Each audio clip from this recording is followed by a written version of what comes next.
Hey, I'm the composer Andrew Lloyd Fry, and today I'm going to be talking about Spiegel, I'm Spiegel by Arvo Pärt. So first off, the title Spiegel, I'm Spiegel translates to mirror in the mirror. So two mirrors facing each other, which makes that like reflection within a reflection kind of thing. This is definitely Arvo Pärt's greatest hit.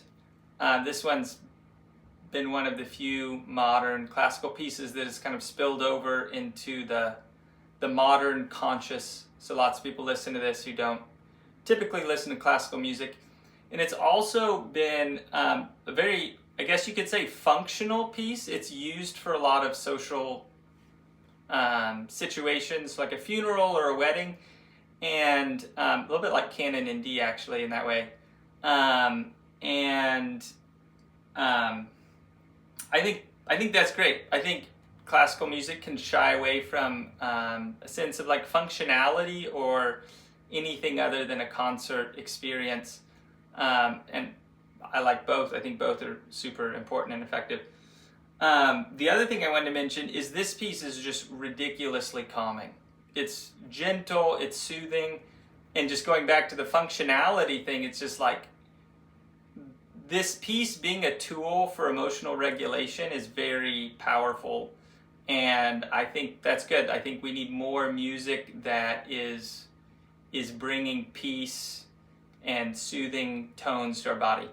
Okay, so first off, we start like this.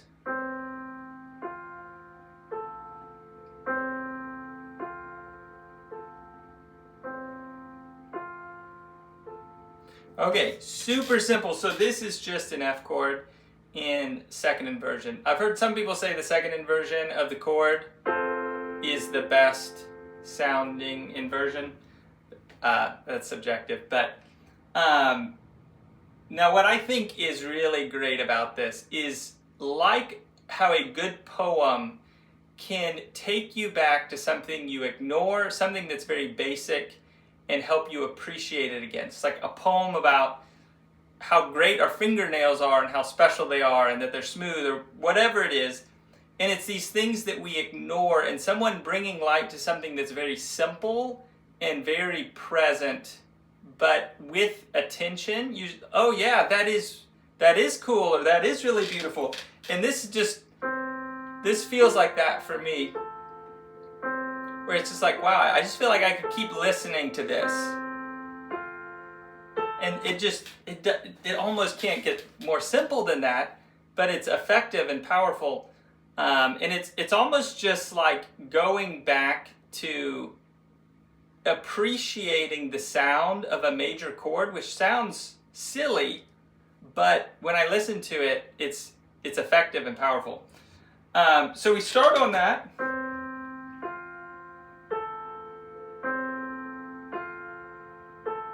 And then we shift.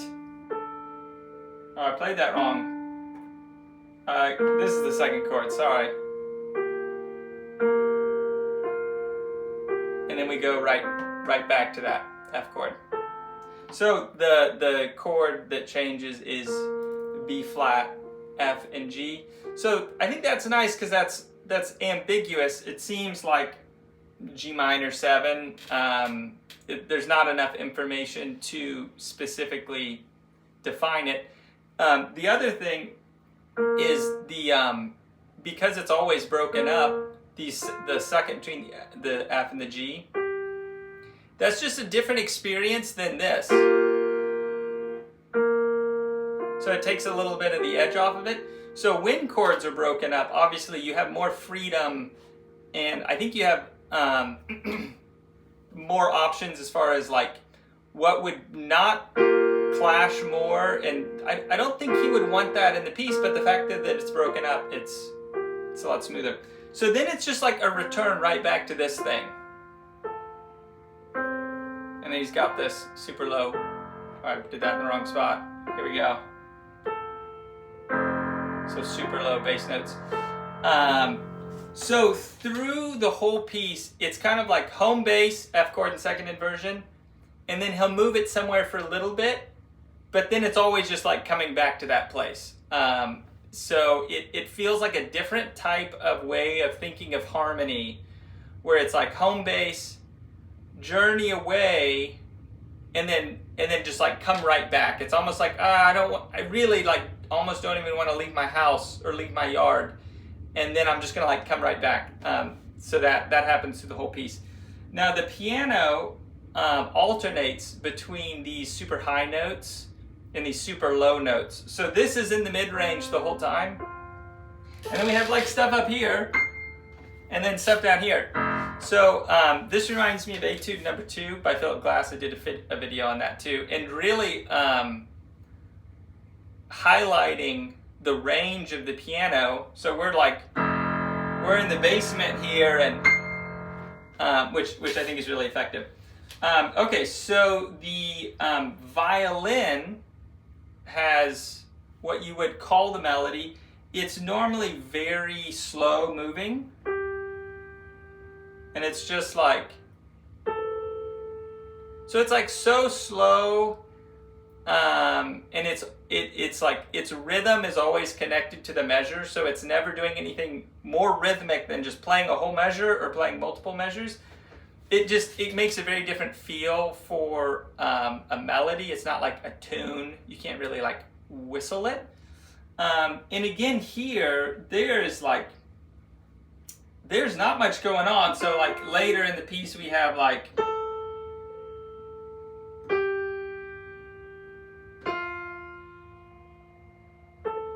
so it's not, if you isolate this by itself, it's not very doesn't feel like strong melodically. And there's this idea of like taking Bach melodies like counterpoint apart, and every one of those parts is a convincing strong melody in itself.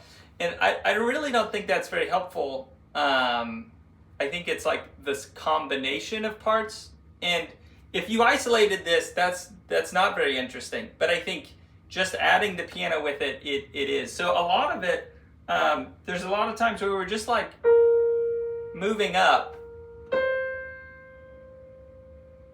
like very much scale motion, but it's effective. So I think that the thing to pull from this is to not fear the simplicity and even the humility of being able to write a piece that's not complicated, that is not hard to play, but achieving your personal compositional goals for that particular piece.